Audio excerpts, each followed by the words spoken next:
It's my feel-good breakfast show.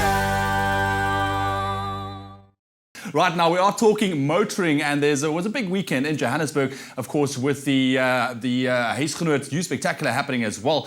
But also at the Ticketpro Dome, the trio from the trio. James May, Hammond, and of course also Clarkson entertained crowds at the Ticketpro Dome. And we have our motoring journalist on the line, Chiro de Siena, to give us a bit of an update as to what went down. Chiro, good morning, my man. Good morning to you, and how are you? Dude, nice to hear your voice. It's been a while. So listen, what went down exactly at the Ticketpro Dome in spite of load shedding?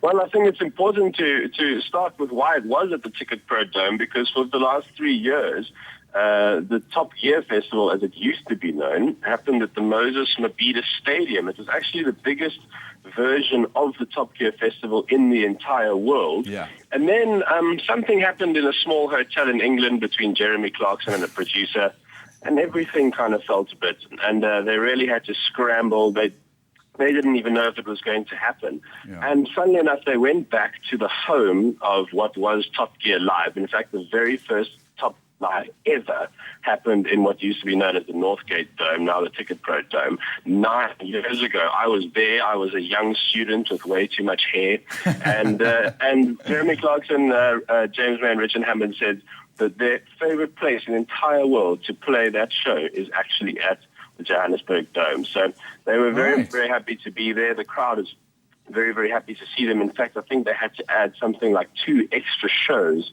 to accommodate the demand. So there was a huge and exciting atmosphere at the Chiro Dome. definitely sounds like it lived up to its expectation. Quickly, what was the highlights for you?